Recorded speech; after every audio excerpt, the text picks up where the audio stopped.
지금부터 DNN 발표에 대해 시작하도록 하겠습니다. MLP의 하이퍼 파라미터에 대해 설명한 뒤 DNN에 대해 설명하는 순으로 발표하겠습니다. 먼저 하이퍼 파라미터란 학습이 시작되기 전 사용자가 미리 설정하는 매개 변수로 모델의 파라미터인 가중치와는 다른 것을 의미합니다. 하이퍼 파라미터에는 랜닉 중의 개수, 학습률, 배치 사이즈 등이 하이퍼 파라미터에 포함됩니다.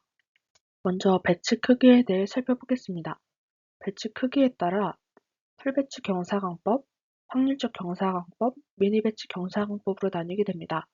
배치의 크기가 샘플의 수와 같다면 풀배치 경사광법이 되고, 배치 크기가 하나라면 확률적 경사광법, 그 외에 사용자가 설정한 크기라면 미니 배치 경사광법이 됩니다.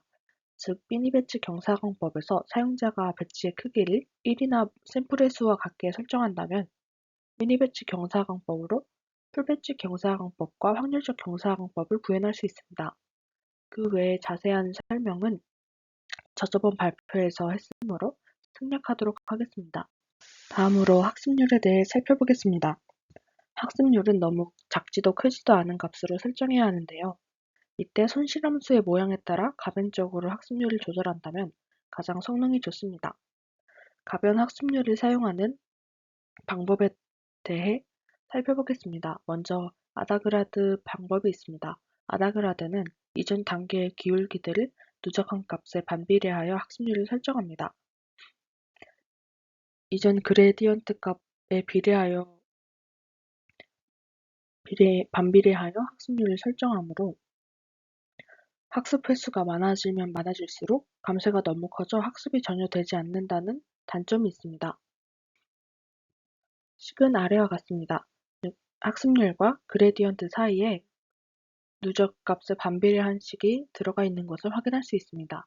여기서 GT는 그레디언트 제곱합입니다. 다음으로 RMS 프롭입니다. RMS 프롭은 아다그라드의 수정판으로 아다그라드의 학습 횟수가 많아질 시 감쇄가 너무 커지는 문제를 해결했습니다. 그레디언트 제곱 대신 지수 가중 이동 평균을 사용하여 학습률이 너무 작아지는 문제를 해결했습니다. 지수 가중 이동 평균을 사용하기 때문에 오래전의 그레디언트들은 학습률 변경에서 빠지게 되어 학습률이 너무 작아지는 것을 방지합니다. 식은 아래와 같습니다. 아다그라드의 식에서 GT가 VT로 바뀐 것을 볼 수 있습니다. 여기서 VT는 지수 가중 이동 평균을 의미합니다. 다음으로 아담입니다. 아담은 RMS 프로 방법과 모멘트 방법을 합친 것으로 기울기에 비례하여 학습률을 변경합니다. 즉, 기울기가 크다면 학습률을 낮추는 식으로 학습률을 변경합니다. 아담은 스마트 학습률 어닐링과 모멘텀 변경을 모두 제공하여 현재 가장 인기 있는 최적화 알고리즘 중 하나입니다. 여기서 스마트 학습률 어닐링이란 학습률 점진적 감소로 RMS 프롭의 장점을 가져왔습니다. 이 밑의 식이 모멘텀의 식이고 GT가 RMS 프롭의 식입니다. 여기서 MT와 GT 햇들은 MT와 GT의 초기 값이 0이기 때문에 베타1과 베타2가 1에 가까워져 0에 편향되는 것을 보정합니다. 앞에서 설명했던 방법들의 발달 계보를 살펴보겠습니다. 먼저 풀배치 경사광법에서 배치 사이즈를 변경한 확률적 경사광법이 나옵니다. 그 다음 학습의 방향을 바꾼 모멘텀 방법이 있고, 학습률을 변경한 아다그라다와 RMS 프롭 아담을 확인할 수 있습니다. 하이퍼 파라미터 중 가장 좋은 성능을 찾아내는 방법에 대해 설명하겠습니다. 하이퍼 파라미터를 찾는 방법으로는 총 4가지가 있는데요. 먼저 기본값 사용은 라이브러리 개발자가 설정한 변수를 사용하는 방법이고, 수동 검색은 사용자가 하이퍼 파라미터 지정하여 사용하는 방법입니다. 그 다음으로는 그리드 검색이 있습니다. 그리드 검색은 격자 형태로 하이퍼 파라미터를 변경해 가며 가장 좋은 성능의 조합을 찾아내는 방법이고, 랜덤 검색은 주어진 구간 안에서 랜덤으로 뽑아 가장 좋은 성능을 찾아내는 방법입니다. 그림처럼 그리드 검색은 최저값을 피해 격자가 설정될 수 있으므로 랜덤 검색이 더 좋은 성능을 가집니다. 그렇다고 그리드 검색에서 이 격자 간격을 더 촘촘하게 하면 경우의 수가 그리드의 하이퍼 파라미터의 제곱계가 되기 때문에 연산이 많아져 비효율적으로 됩니다. 다음으로 그리드 검색과 랜덤 검색의 실습을 설명하도록 하겠습니다. 먼저 엠리스트 데이터를 가져와 훈련 데이터와 테스트 데이터로 나누어 줍니다. 그 다음 3차원으로 되어 있는 데이터의 형태를 2차원으로 바꾸어 주고, 정수로 되어 있는 정답 레이블을 배열로 바꾸어 줍니다. 그리고 그리드 서치 CV나 랜덤 서치 CV는 사이킨런의 모델만을 받기 때문에 케라스 모델을 사용하는 저희는 케라스 클래스피어 같은 함수로 클래스로 모델을 감싸서 사용해 줍니다. 이게 그 모델을 감싸서 사용하는 함수입니다. 먼저 신경망을 구축해 준 뒤 자잘한 것을 설정해 주고, 이 신경망을 반환해 줍니다. 반환한 신경망은 케라스 클래스피어로 감싸줍니다. 그 전에 그리드 검색을 할 범위를 파라미터 그리드에 넣어주고, 그리드 검색의 매개 변수에 넣어줍니다. 그리고 학습을 진행시켜준 뒤 결과를 출력해보면 배치 사이즈가 32와 64일 때와 에포크가 1, 2, 3일 때의 경우의 수의 정확도를 출력한 것을 확인해 볼 수 있습니다. 이 중에서 배치 사이즈가 64일 때와 에포크가 3일 때의 조합이 가장 성능이 좋은 것을 확인할 수 있습니다. 다음으로 랜덤 검색 실습 코드를 살펴보도록 하겠습니다. 나머지 부분은 그리드 검색과 동일하고 하이퍼 파라미터 변수를 넣는 부분만 다릅니다. 에포크 수는 그리드 수와 동일하게 설정해주고, 배치 크기는 32에서 64까지 중 랜덤으로 뽑게 만듭니다. 그리고 학습을 진행한 뒤 출력한 결과를 살펴보면 배치 크기는 랜덤으로 출력된 것을 확인할 수 있습니다. 이 랜덤으로 출력된 값들 중 배치 사이즈가 41일 때와 에포크가 3일 때의 성능이 가장 좋습니다. 미묘하긴 하지만 그리드 검색보다 성능이 조금 더 좋은 것을 확인할 수 있습니다. 이제 DNN에 대해 설명하겠습니다. DNN이란 은닉층이 2개 이상인 신경망으로 은닉층이 많아지며 생겼던 그레디언트 소실이나 과잉 즉각과 같은 문제를 해결하며 등장했습니다. 여러 문제 중 그레디언트 소실 문제를 어떻게 해결했는지를 살펴보면, 먼저 그레디언트 소실이란 신체 신경망에서 그레디언트가 전달되다가 점점 0에 가까워지는 현상을 말합니다. 그레디언트 소실이 발생하게 된 원인은 시그모이드 활성화 함수의 특성 때문인데요. 절대값이 점점 커지면 기울기가 0에 가까워지고 그레디언트가 점점 작아지는 문제가 있습니다. 왜 그런지를 살펴보면 출력에서 멀어질수록 시그모이드 미분 연산을 많이 해주게 되는데요. 시그모이드 미분값은 0에서 0.25로 거듭할수록 값이 작아지기 때문에 0에 가까워지게 됩니다. 그래서 그레디언트 소실이 발생합니다. 그 문제를 해결해주기 위해 렐로와 같은 그레디언트 소실이 없는 활성화 함수를 사용합니다.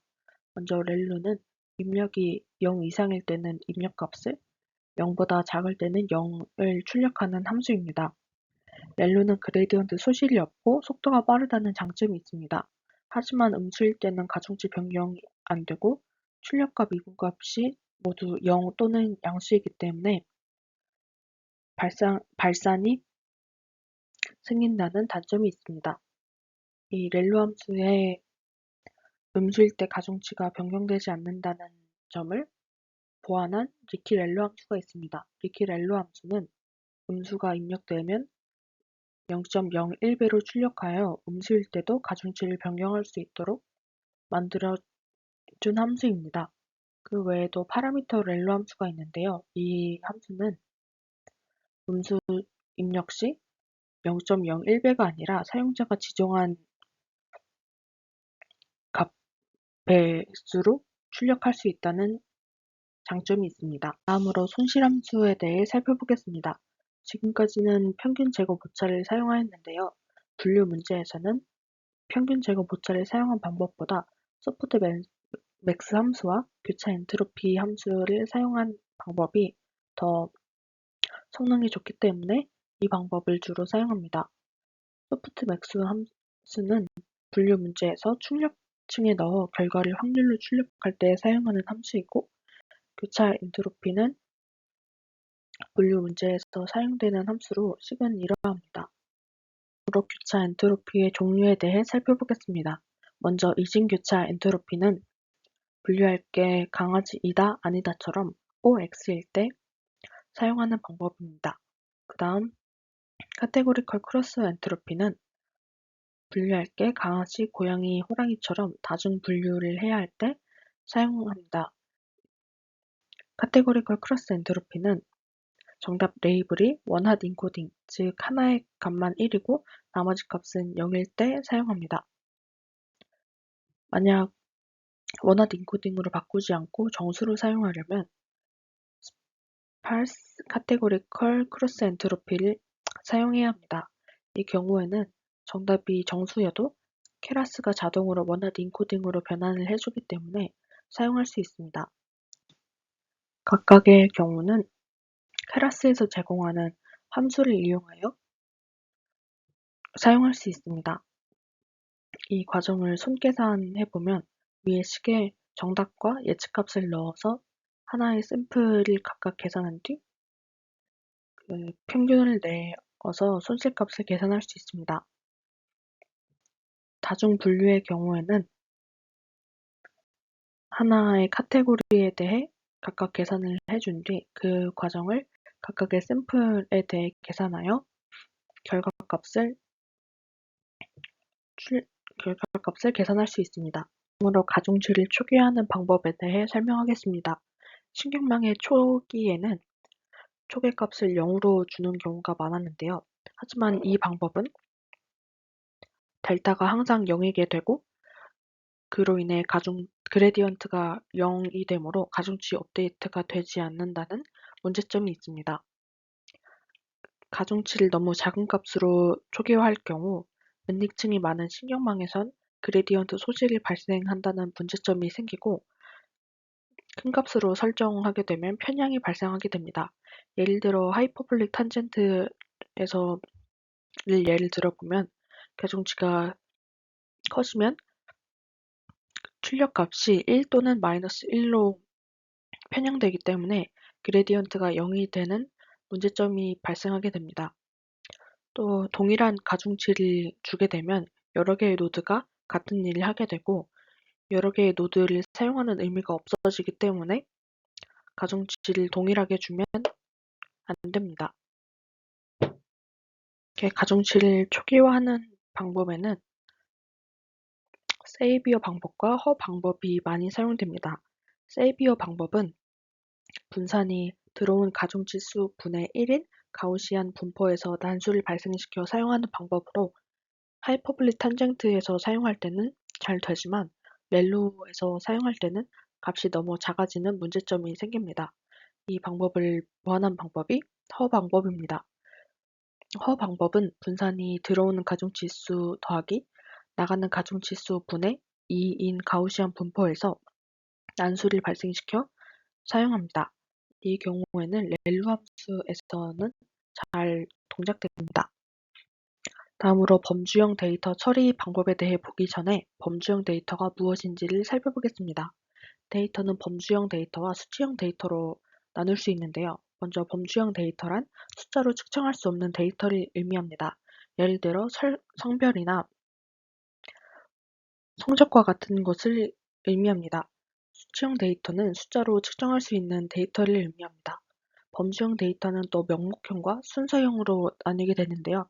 명목형은 우위를 가릴 수 없는 범주형 데이터를 의미하고 순서형 데이터는 우위를 가릴 수 있는 데이터를 의미합니다. 예를 들어 명목형 데이터는 성별과 같은 것을 의미하고 순서형 데이터는 성적과 같이 높고 낮음이 있는 것들을 의미합니다. 수치형 데이터는 이상형 데이터와 연속형 데이터로 나눌 수 있습니다. 이상형 데이터는 숫자가 끊기는 데이터를 의미하고 연속형 데이터는 말 그대로 숫자가 이어지는 것을 의미합니다. 예를 들어 주사 위의 숫자 같은 것은 이상형에 포함되고 몸개나 키 같은 것은 연속형에 속하게 됩니다. 다음으로 범주형 데이터의 처리 방법에 대해 설명하겠습니다. 범주형 데이터는 정수 인코딩과 원하드 인코딩이 있습니다. 먼저 정수형 데이터는 각 레이블을 정수로 매핑하는 것을 의미합니다. 이 경우를 살펴보면 코리아, 재팬, 차이나 같은 값은 범주형 데이터인데 이 라벨 인코더를 사용하여 정수형 데이터로 바꾸어진 모습을 살펴볼 수 있습니다. 그 다음으로 원하드 인코딩은 앞에서 잠깐 설명했던 것처럼 각 레이블을 이신 벡터로 매핑하여 하나의 값에서만 1이 되고 나머지는 0인 배열로 만듭니다. 이 코드를 살펴보면 원하드 인코더를 이용하여 원하드 인코딩을 해주고 이 XX 열에 담고 그리고 범주형 데이터가 있던 0번째 열을 삭제한 뒤 이 XX를 이어 붙여서 출력해 줍니다. 다음으로 데이터 정교화에 대해 설명하겠습니다. 데이터를 정교화해야 하는 이유는 입력값의 범위가 다르면 범위가 큰 입력값의 그레디언트가 매개의 변수 갱신을 주도하게 되고 그로 인해 발산하기 쉬워지기 때문입니다. 왼쪽 같은 그림이 범위가 다른 그림인데요. 이 위아래로 진동하는 모습을 확인할 수 있습니다. 위아래로 진동하는 이유는 위아래가 변화가 크기 때문에 위아래로 진동합니다.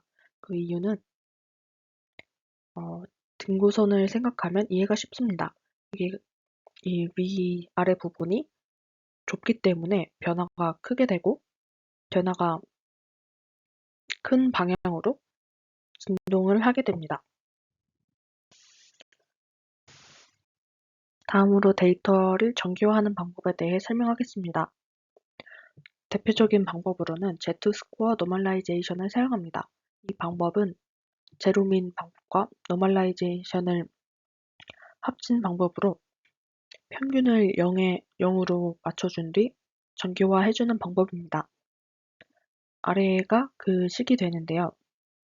새 데이터 값은 데이터 값에서 평균을 빼주고 그 값을 분산으로 나눠주는 식입니다. 그래서 이 과정을 그림으로 살펴보면 원래 데이터가 이렇게 돼 있으면 평균을 빼주어 평균을 0으로 맞춰주고 분산으로 나누어 주어 그 위아래의 범위를 맞춰줍니다. 다음으로 은닉층이 늘어나면 발생하는 문제 중 하나인 과잉적합을 DNN에서 어떻게 해결했는지를 살펴보겠습니다. 먼저 과잉적합이란 지나치게 훈련 데이터에 특화되어 실제 적용 시 좋지 못한 결과가 나오는 것을 의미합니다. 과잉적합을 판단하는 방법은 검증 데이터셋을 이용하는 것입니다. 검증 데이터를 이용하여 훈련 데이터는 손실이 낮아지는데 검증 데이터는 손실이 증가하는 경우 과잉적합이 발생했다고 확인할 수 있습니다. 먼저 검증 데이터셋이란 과잉적합 방지와 모델을 미세 조정하는 데 사용되는 데이터셋으로 훈련 데이터셋에서 20% 정도를 검증 데이터셋으로 설정합니다. 다음으로 과잉적합을 방지하는 방법에 대해 설명하겠습니다. 가장 좋은 방법은 많은 훈련 데이터를 사용해서 과잉적합을 방지하는 방법이지만 불가능할 때 사용하는 방법입니다. 먼저 조기 종료 방법이 있습니다. 조기 종료는 검증 손실이 감소하지 않을 때마다 훈련을 중단시켜 과적합을 방지하는 방법입니다. 그림처럼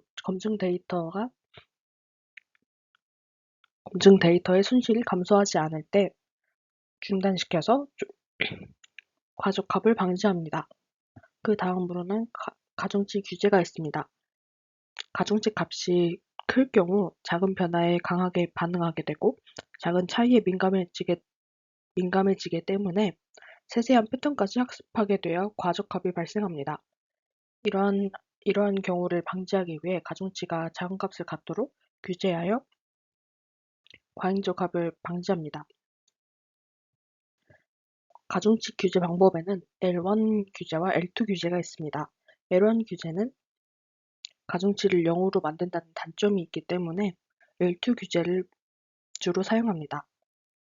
L1 규제 방법이 왜 가중치를 0으로 만드는지에 대해 설명하겠습니다. 이 규제식은 손실함수에 가중치를 더해 주므로 손실함수 값을 줄여야 하는 목적을 위해 가중치 값을 줄이는 방향으로 학습하게 됩니다. 그리고 이 L1과 L2의 각각의 경우를 살펴보면 L2는 가중치 제곱을 더해 주어 더 큰 가중치는 많이 낮추고 작은 가중치는 적게 낮추어 완전히 0을 만들지는 않지만 L1 같은 경우에는 가중치의 절대값을 더해주기 때문에 가중치가 크건 작건 동일하게 낮추어 작은 가중치가 0이 될 수도 있습니다.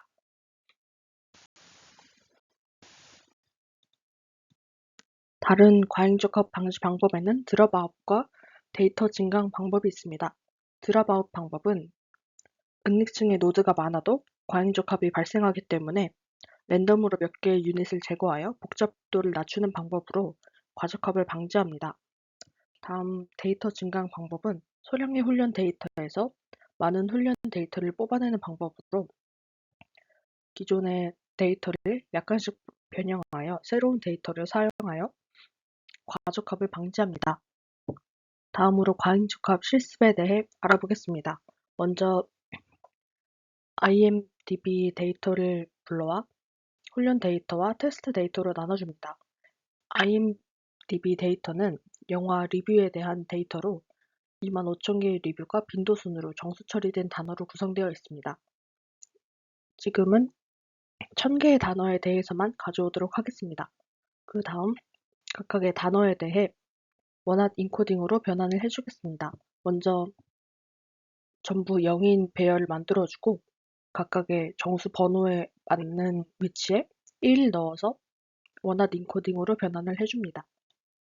이 원핫 인코딩으로 변환하는 함수를 이용해서 훈련 데이터와 테스트 데이터를 원핫 인코딩으로 변환을 해주고 케라스를 이용하여 신경망 모델을 구축합니다.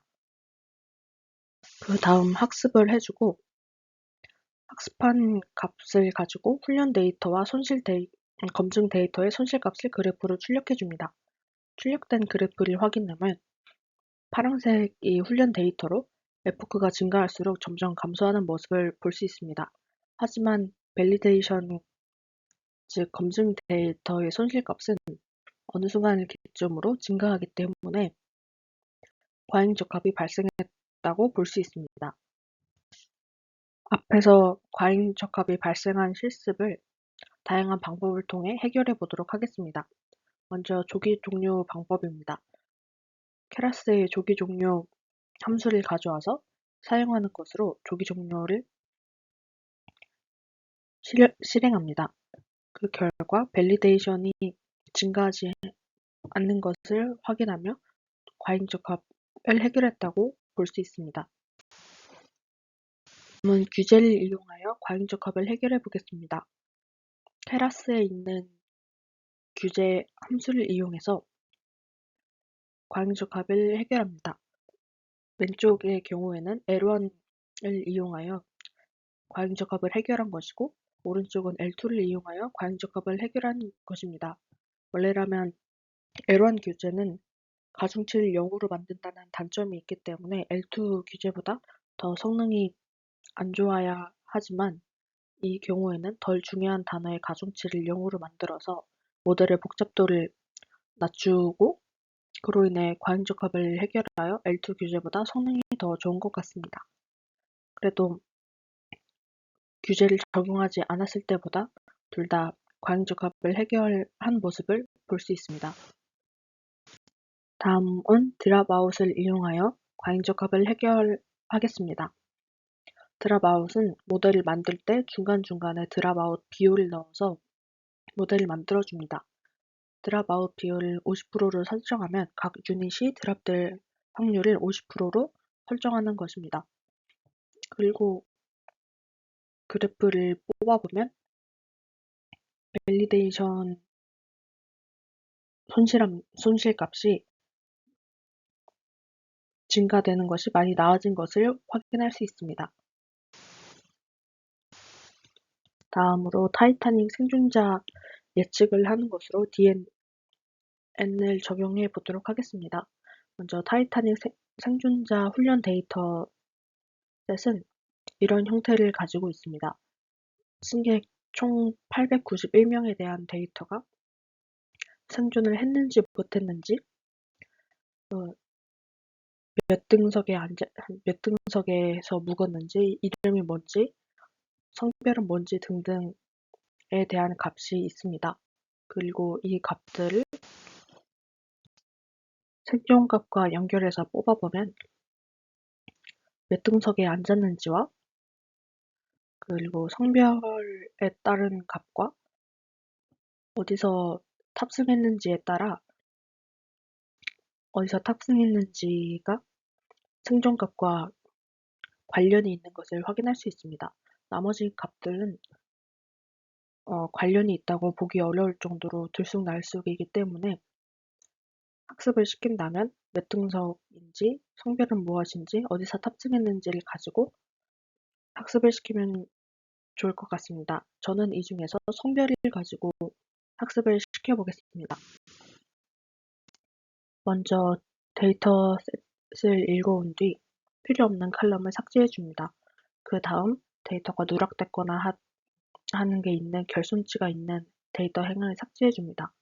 그 다음 성별을 정수로 바꾸어주고 생존 여부를 타겟 매개 변수에 담아줍니다. 그 다음 훈련 데이터셋에서 생존 여부를 제거해 준 뒤 클래스를 이용해서 모델을 생성해 줍니다. 그리고 생존 여부를 정답으로 이용해 학습을 시켜줍니다. 학습 결과 정확도는 약 78%로 훈련된 것을 확인할 수 있습니다.